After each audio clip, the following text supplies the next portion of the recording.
A gente já começa esse bloco conversando com o deputado estadual Kelps Lima, do Solidariedade. Bom dia, Kelps. Bom dia, Diógenes. Bom dia a todos os ouvintes da 96 FM. Afinal, vai ter CPI da Covid ou não?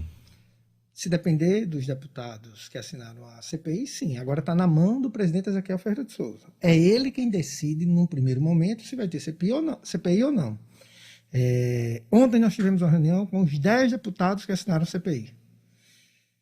E nós tomamos duas decisões. Uma, para que não reste dúvida sobre o trabalho sério que foi feito, as meras adequações formais que 12 deputados pediram para serem feitas, nós fizemos e estamos protocolando hoje. Estou dizendo aqui com exclusividade, ninguém estava sabendo disso. Os deputados de governo alegaram formalidades, não questionaram o mérito, que é o grave. Mesmo nós achando que não precisava corrigir essas formalidades, os deputados acham que não precisam, os que assinaram, a gente fez as adequações, estamos protocolando agora, ao sair daqui, às 9 horas da manhã, tem uma reunião. Eu, o deputado Ezequiel, o deputado Tomba e o deputado Gustavo Carvalho.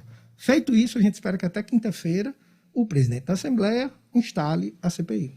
Porque está pendente um recurso da deputada Isolda, do PT, pedindo arquivamento e alegando inconstitucionalidade e quebra do regimento, né? É engraçado que ela não questionou os fatos, né? Suspeita de desvio de recursos, porque se os fatos não forem verdadeiros, não tem a causa de pedir a CPI. Alegou formalidades, que não são... Eu sou advogado, milito no mundo jurídico há quase 30 anos. Essas formalidades não... A CPI, sem nenhuma dúvida, seria recebida. Como a gente sabe que é um movimento de bastidores muito forte para sepultar a CPI antes dela nascer, o que é que a gente preferiu? Tudo que foi pedido na petição, que o deputado Zoutra, nós fizemos as adequações e estamos protocolando agora de manhã. Então, esse assunto se dá por encerrado. Se anteciparam até uma decisão da Procuradoria, claro, então, consequentemente do presidente da Casa. Porque isso é besteira do ponto de vista formal. Eu sou do ramo, você vai fazer uma petição com o juiz, o que vale são os fatos. Ele vai avaliar se os fatos, se ali há alguma imputação de ilegalidade, de crime. Então, zero problema. Eu espero também que um juiz, se a petição estiver errada, encaminhada errada, formalmente, isso pode também... Mas esse tipo de gravidade, a inépcia de uma petição, não é o caso que está alegado. A gente espera, inclusive, que agora, adequado ao que os 12 deputados de oposição de situação querem, eles 12 assinem. Eu acho estranho, Diógenes. Eu sei qual é o espírito que essa CPI está sendo construída. Eu sei qual a posição do Solidariedade, que foi o único partido que assinou as duas CPIs, a do Arena das Dunas, que ninguém está mais cobrando. Depois que eu apresentei um ofício requerendo a reabertura da Arena das Dunas, a bancada do governo não tocou mais nesse assunto. E como é que fica essa história? Quer dizer, a CPI da Covid vai atropelar a CPI da Arena das Dunas, que foi instalada, foi suspensa por conta da pandemia? A CPI da Arena das Dunas, eu votei para que ela não fosse suspensa. Só olhar os votos lá. Eu votei para que ela não fosse suspensa. Mas a alegação fazia sentido, ela era viável. Olha, a Assembleia está fechada, o trabalho é só online. Fazendo a CPI, alguns servidores, pelo menos, que iam trabalhar na CPI, teriam que ir à Assembleia. Morreram mais de 50 servidores na Assembleia. No meu gabinete morreram 3. Então, era um argumento mais do que razoável.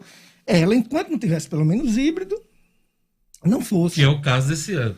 Que é o caso desse ano. O ano passado fechou, a Assembleia fechou mesmo. Isso. Mas esse ano não, você tem sessões híbridas. Então, assim, não houve. Eu não sou da mesa diretora da Assembleia, todo mundo sabe disso. Eu não sou de bancada nem do governo, nem alinhado absolutamente com a oposição. Foi razoável não ter. E olha que eu votei para que tivesse, mas foi razoável. Agora não é mais razoável. Quando a gente pediu a CPI da Covid, com a CPI grave, pessoas morreram, muita gente ainda está morrendo, disseram, não, ia da Arena das Dunas.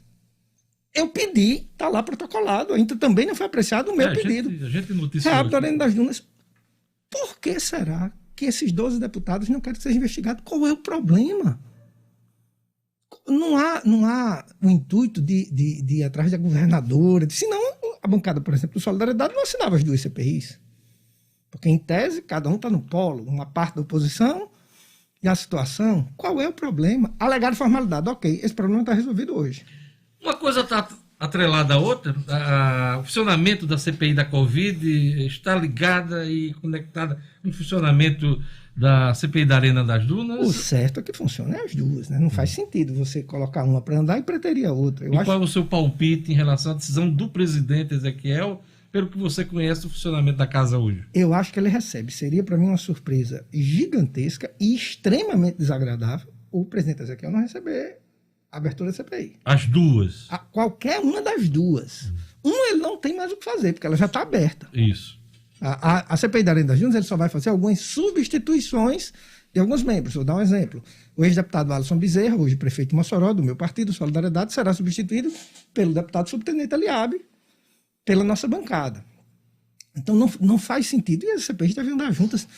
Agora, o que é que não pode ter, Diógenes? Pré-julgamento, fazer CPI de circo, transformar em ABC e América, né? Em especial porque eu sou alecrinense, transformar em ABC e América é deixar a gente de fora. Isso não pode, porque são assuntos muito sérios. São assuntos sérios, deputado, mas o senhor sabe que CPI é um processo político e no ano de véspera eleitoral, né, um ano que antecede as eleições, toda investigação no parlamento se transforma em palanque eleitoral. Eu tenho ouvido esse argumento pré-eleitoral e eu discordo dele pelo seguinte motivo. Todo ano ou é pré-eleitoral ou é eleitoral. Todos os anos. Todo ano. Então esse argumento, ano eleitoral, ano pré-eleitoral, é um argumento vazio da situação da bancada governista, porque todo ano é ano pré-eleitoral. Mas trata-se de uma sucessão estadual, né? E aí essa coisa ganha mais relevância do ponto de vista eleitoral. Se fosse sucessão municipal, era a mesma coisa. E outra, a CPI foi ano passado. A largada da pandemia, desculpe, foi ano passado. Foram detectados objetivamente 12 processos com indícios de improbidade e desvio de recursos. É justo não apurar? São 12 contratos, totalizando aí mais de 70 milhões de reais. É justo não apurar? Pessoas morreram. Um processo foram comprados 15 respiradores, 14 não funcionaram. É justo a gente não saber o que houve? A Controladoria Geral da União fez um levantamento em todos os estados da federação e o Rio Grande do Norte ficou de fora. Na relação de desvio, não são os mesmos processos. Da questão dos recursos federais aqui no estado. Não são os mesmos processos. Então, esse argumento é falho. 2, a Controladoria Geral da União substitui a Assembleia Legislativa? Está lá na Constituição do Estado. Os deputados não têm obrigação. Você acha que a gente aqui, que frequenta restaurante, que escuta conversa de bastidor na política, que sabe o bastidor desse mundo, a gente não investiga melhor do que a CGU, não? Os dados, as denúncias que chegaram a gente, você acha que chegaram a CGU do mesmo jeito? Claro que não. Aí a gente não vai investigar. Eu imagino Fátima Bezerra, deputada estadual. Fátima Bezerra, deputada estadual. E Ezequiel Ferreira de Souza, governador. Fátima pedia CPI ou não? Do tempo dela, sim. Meu amigo. Fátima estava falando com a tranquilidade que eu estou aqui? Não. Isolda, deputada Isolda, Rosalba prefeita, Isolda vereadora. Tinha CPI ou não? Ela estava pegada formalidades ou não? Faz parte do jogo político. O deputado, ex-deputado Fernando Mineiro, secretário de governo hoje, disse que o governo está tranquilo com relação à CPI, né? Pelo contrário, vai ser uma oportunidade para mostrar que o governo agiu correto na pandemia. Ele deu essa declaração, inclusive, para a gente aqui, no Jornal 96. Eu me dou muito bem com o Mineiro. Na hora que ele diz uma coisa dessa, eu sou amigo do Mineiro, fazia parte da minha bancada da Assembleia. Eu acho um equívoco muito grande. Por quê? Porque a gente achar um erro, uma improbidade, não necessariamente foi a governadora que fez. Ele está trazendo a seguinte responsabilidade para ele. Se não der nada, o governo é inocente. E se der alguma coisa, o governo é culpado. E a gente sabe que existe uma estrutura na máquina pública de servidores de carreira, de cargos comissionados com indicações politiqueiras que Fátima permitiu. E se a gente detectar aí, Fátima é culpada? Quem está previamente condenando e inocentando Fátima é Mineiro. Eu não quero fazer isso, porque isso é irresponsável ou é jogo político. Apura-se. Não necessariamente foi a governadora. O governo do estado, Diógenes, você é um cara experiente, é uma máquina gigantesca para o nosso Rio Grande do Norte. É a maior corporação do Rio Grande do Norte, é a que tem mais servidores, é a que mais faz compras, é a que mais faz tudo. A governadora tem controle de tudo? Eu não estou isentando a governadora, não. Se ela tiver feito alguma coisa, nós vamos pegar ela e eu serei o primeiro a dizer que ela é culpada. Mas eu não vou prejulgar. O Mineiro está prejulgando. Ela, porque ele está dizendo o seguinte, se não der nada é inocente. E se der, ela é culpada? O senhor falou que os 10 signatários da CPI se reuniram. Já dá para a gente apontar quem vai ficar com presidência, com relatoria da CPI da Covid, que o senhor espera, inclusive, uma resposta até quinta-feira da presidência da Assembleia? O que é que está conversando? Isso não pode ser antecipado, porque existem etapas formais e políticas que antecedem isso. Quais são? Até para o seu ouvinte de hoje entender. O presidente acatou o pedido de CPI, cumpre os requisitos jurídicos. Ele faz uma reunião. Essa etapa ainda não aconteceu. Isso, né? essa tá... Isso. Feita essa etapa, o presidente reúne na mesa para definir a quantidade de membros. Há uma unanimidade na Assembleia há algum tempo que 5 é um número suficiente. Que foi, por exemplo, a CPI da Arena das Júnior são 5. Então deve ser 5. Feito isso, a reunião do colegiado de líderes. Define-se os membros e o presidente e o relator, um tem que ser da situação e um tem que ser da oposição. Existem perfis diferentes na oposição e na situação. Então, dependendo da posição que cada bloco ficar, o presidente pode ser um e o relator pode ser outro. Então, mas não dá para projetar... Olha, o que é que eu posso adiantar? Eu, o deputado Getúlio Rego e o deputado Gustavo Carvalho devem ser os indicados da oposição. Para relatoria ou presidência? Não. A presidência, assim, se a oposição ficar com a presidência, deve ficar comigo, com o deputado Getúlio Rego, encaminhando, assim, se tudo a gente está no campo das suposições, por isso que eu tenho cuidado em... Mas a relatoria é mais importante, né? Porque é quem prepara, praticamente encaminha o julgamento, né? Se for a relatoria, é a mesma coisa. Seria eu, o deputado Getúlio Rego. Mas essa composição depende da negociação política. A gente não pode... a coisa tem que combinar com os russos. Venha os indicados da bancada governista, a gente tem que tratar com todo respeito, sentar, conversar, mostrar que isso é um assunto sério demais da conta. Gente ganhou dinheiro, gente desviou recurso, enquanto pessoas morriam. Pelo que o senhor está falando, e as etapas vindouras, só o segundo semestre agora, né? Essa funcionamento dessa CPI. Há toda uma etapa burocrática feita agora, que ela pode... ser desencadeada. A instalação dela em o presidente Ezequiel aceitando a CPI até quinta-feira, ela deve levar mais uns 15 dias. Em seguida, há um trabalho que é interno. Você monta, o presidente da comissão vai montar o plano de trabalho. Quem vai ser convocado, quanto, um calendário, que tipo de documento vai pedir, oficiar órgãos. Eu sei que as pessoas ficam esperando. Infelizmente, o mau exemplo da CPI do Senado mostra isso. No outro dia de manhã tem uma transmissão ao vivo, alguém perigando ser preso, um deputado esculhambando uma testemunha, outra.